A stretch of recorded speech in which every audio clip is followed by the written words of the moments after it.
Ya, halo followers, welcome dan selamat datang di Tiang Jauh Podcast Bola Untuk Semua dari Popo on the Radio. I'm your host, Popo Kosen, dan seperti biasa kita akan ngebahas tentang Premier League ya, pada khususnya dan sepak bola pada umumnya. Sebelum kita mulai mereview pertandingan Premier League weekend kemarin, ada beberapa berita yang cukup besar dari Premier League ya, yang tiba-tiba aja nih datang hampir berbarengan. Jadi yang pertama adalah pelatih Leeds, Jesse Marsch, itu dipecat setelah mereka nggak menang dari 7 atau 8 pertandingan kayaknya. Dan habis itu sekarang ada di peringkat 17, baru dapat 18 poin dari main 20 pertandingan. Apa 21 ya? Apa 22 ya? Minggu ini feels nice to be a Manchester United fan ya, karena tim-tim rival pada kepleset semua. Arsenal kalah sama Everton, City kalah sama Tottenham, Newcastle seri lawan West Ham, Liverpool, Chelsea, ya musim ini mereka bukan rival sih, tapi ya mereka kesandung juga buat bonus. Jadi hari ini gue cukup seneng nih memberikan reviewnya. Jadi langsung aja kita review sekarang di Premier League dari Tiang Jauh.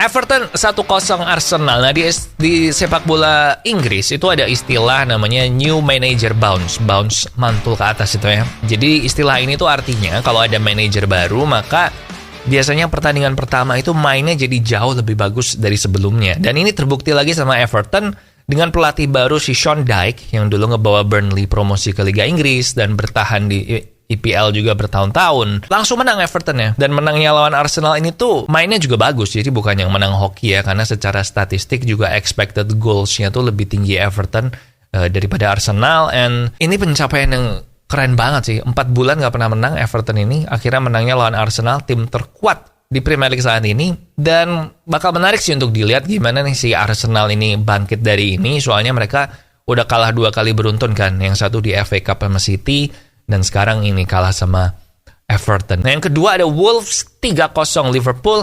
Ini juga masuk new manager bounce gak sih? Karena si Julian Lopetegui ini sejak ngelatih Wolves, memang Wolves-nya jadi jauh lebih bagus, mainnya lebih rapi, lebih jelas. Dan kemarin waktu World Cup break juga mereka sempat mini pre-season kan. Dan kelihatan sih di pertandingan ini kalau Liverpool nih lini tengahnya jelek banget men, berantakan banget. Si Mario Lemina itu jago banget, Mario Leminanya Wolves, dia mendominasi lini tengah.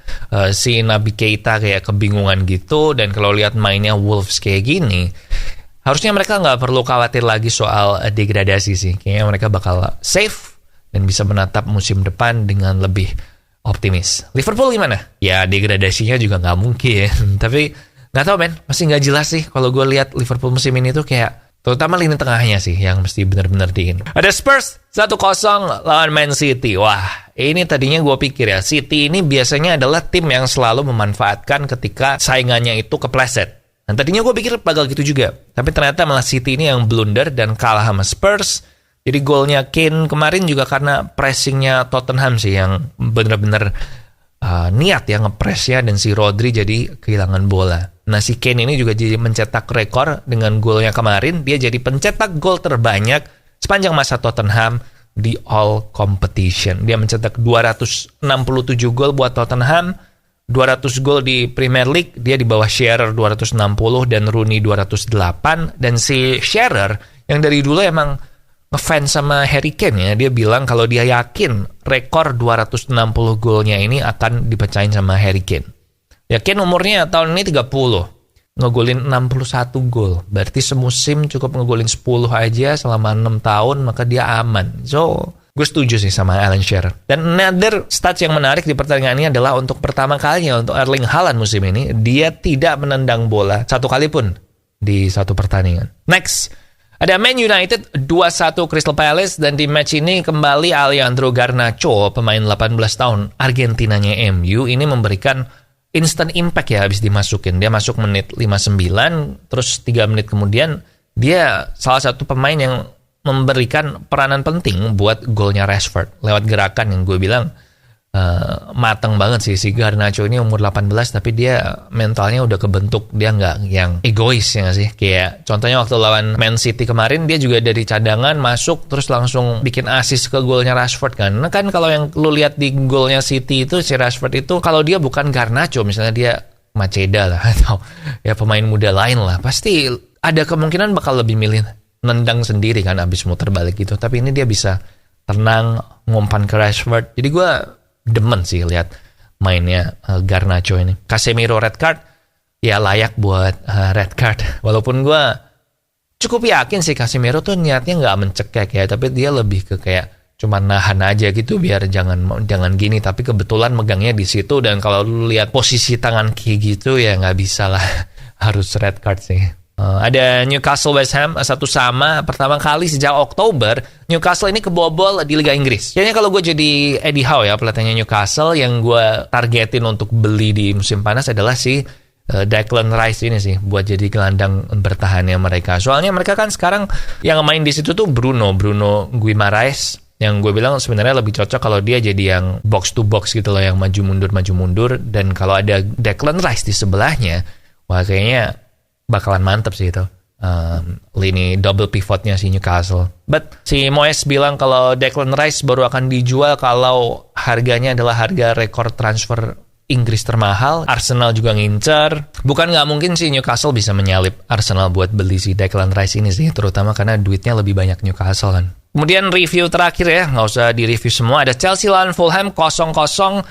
Sebelum Chelsea lawan Fulham, kita bahas dikit Brighton lagi-lagi menang 1-0. Dan ini makin gue jadi mikir ya, jangan-jangan bener bercandaan gue beberapa minggu yang lalu bahwa yang bagus tuh bukan Graham Potternya tapi Brightonnya nggak sih? Karena ini Chelsea man, squad yang musim ini beli 600 juta ketahan seri sama Fulham 0-0. Tapi emang back kanannya Fulham kemarin si Kenny Tete gitu. Kenny Tete gue gak tahu bacanya apa, tapi bagus banget sih kemarin.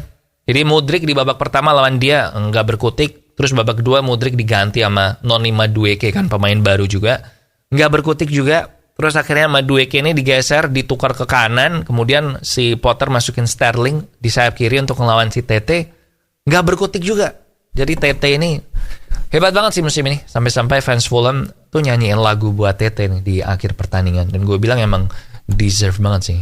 What a season dari si Tete. Sekarang ada prediksi untuk pertandingan minggu ini. Jadi ada West Ham Chelsea, Arsenal Brentford. Ya lu bisa lihat di layar sama itu prediksinya gue. And partai pilihan Popo adalah Arsenal lawan Brentford. Kayaknya itu bakal seru sih untuk ditonton ya di yang slot jam itu. Karena kalau yang jam-jamnya beda-beda ya lu tinggal nonton aja kalau lu pengen nonton. Tapi kalau yang jamnya ini sama, ada 5 pertandingan yang jamnya sama, dan gue pilih Arsenal Brentford. Prediksi gue 2-1, nanti kita lihat aja gimana. And I guess that's it ya buat yang jauh hari ini. Thank you so much buat ngedengerin, udah nonton juga. Jangan lupa subscribe YouTube Popo on the Radio biar gak ketinggalan episode yang baru. Kalau lu suka episode ini, please like the video and share juga ke teman-temanmu yang suka bola. And minggu depan kalau kasusnya Man City ini udah lebih jelas, kita akan bahas itu lebih detail ya. But now, have a nice week. Di sini Popo Kusen. Thank you for watching and I'll see you when I see you.